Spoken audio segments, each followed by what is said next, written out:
Oh, hello, this is Tak Chung from Walk with Tak. Welcome to my YouTube channel. If you enjoyed this video, please like, subscribe, and share.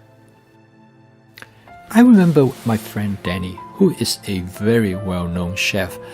He told me that stir-frying is probably one of the most effective as well as a versatile cooking technique because you can cook food in many different ways with stir-frying, and you can cook in high heat, you can cook in low heat, and it is suitable for almost so many different kind of cooking situation. And this is probably why stir-frying is so commonly practiced all over the world. And it is also the reason that stir-frying has been a technique that persists for hundreds of years. And he told me that he thinks stir-frying will increasingly become the cooking techniques of the future because of its versatility. However, one problem he mentioned to me is that there is a lot of confusion of what stir-frying is really all about. As I have shown in the previous portion of this video, is that you can cook stir-fry in a restaurant with a lot of heat, and this can be cooked in a high speed. But when you cook at home, for example, when you cook with this glass top electric range, can you still create the same type of flavor? Most people actually today say no. They said you have to have high heat, and there's a comment as well as a concept that frequently perpetuated is what is known as Wok Chi, because you need high heat to create this elusive flavor that only can accomplish with high heat. But that turned out to be not the case at all. Now, in fact, one of the big problems of stir-frying that prevent many people to adopt the stir-frying cooking technique in their home is the oil film that created during the stir-frying process. When you heat up the wok, which is often necessary for stir-frying, people tend to heat it up so much, and it generates a lot of oil film. And this oil film causes problems, both in terms of the environmental issue as well as the immediate issue, the oil film that can set off the smoke alarm in your kitchen. And today, now with most kitchen with an open format, this oil film can be passed rapidly throughout the house, and in fact causing a very deep and oily flavor as well as the feeling. So in order to do stir-fry properly, it is important to keep in mind that stir-frying is a versatile cooking technique that can be used in many different capacities. When you cook in a restaurant, you cook with a lot of heat. But when you cook at home, it is entirely unnecessary. You still can generate wonderful flavor, even though the flavor might be slightly different if you cook at the high heat as in a restaurant or when you cook outdoor. However, that is true for any type of cooking. Indoor cooking in a regular home kitchen is not the same.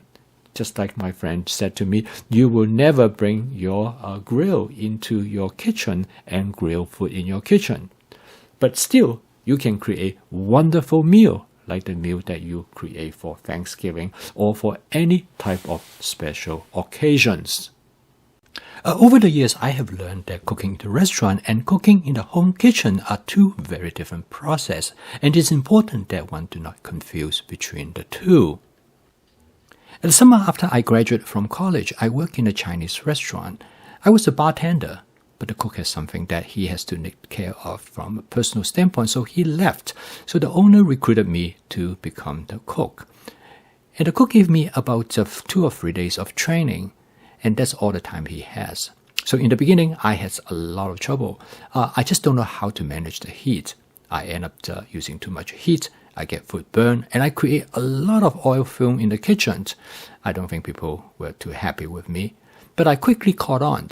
And I realized that the most important thing in successful stir-frying is to manage the heat, that you need to use just the right amount of the heat, that you were able to cook it in the speed that you want, but at the same time, the heat is not too much, so you might not end up burning the food. And this to me is the essence of stir-frying. In most people's mind, stir-frying is always associated with high heat, because when you see people cook in the restaurant, the heat intensity is amazing, and they usually use a burner that up to maybe 100 to 200,000 BTU. The reason is very simple, because they can cook the food as quickly as possible. And in this case, from a restaurant business, it is important because they can fill the order rapidly. However, from a home cooking standpoint, this does not work, because to cook with high heat requires a lot of training. It is almost like a choreographed dance, and everything has to happen at the perfect timing. Because if you have too much heat, the food will get burnt. And the way to control the amount of heat that when you cook a dish is two ways. One is that by adjusting the heat themselves, and secondly, by adding food ingredients to the wok. Because when you add food ingredient to the wok, it will lower the temperature, and therefore it will able to accommodate the cooking process. So in this case, as you can see in professional cooking, this is a absolutely essential process. Everything has to be ready at the same time. Now, in the case of home cooking, a lot of times people under the wrong impression is that if they apply high heat, they will be able to cook food with better flavor. Sometimes it's not necessary that it's cooked faster, but it turns out that this is not the case, because when you have too much heat, the main problem is that it will generate a lot of oil film. Now, oil film has a risk to our health when it's being ingested in a large amount. In fact, it has been shown that excessive inhalation of oil film can risk of lung cancer. So in the case of stir frying at home, it is important that you regulate the amount of heat so that you do not generate the oil film that could cause health hazard. Or in this case, every time when you stir fry, in the best situation is always have an exhaust fume hood. Now, since not everybody have an exhaust fume hood in their kitchen, so it may be more important is learn how to make sure to generate the least amount of oil film when you stir fry. Recently, I went to do a stir frying at a friend's house to celebrate his partner's birthday. And I remember when I was there, she mentioned to me is that when my friends do stir frying, he generate a lot of oil film. The reason for that is that because he put his cast iron wok into the oven and he heat it up to about 500 degrees before he take it out and put it on the stove and start his stir frying. And of course, the end result is that as soon as he put oil into the cast iron wok, he will get immediate oil film production. So under that circumstances, it creates the type of oil film which is undesirable because they don't have a hood. And after each time when he cooks, the oil film will linger in the house for at least several hours, which is not the most pleasant thing. Over the years, I have learned there are two ways to control and reduce the amount of oil film generation. Of course, the most important one is that do not heat your oil to the point that the oil film become out of control.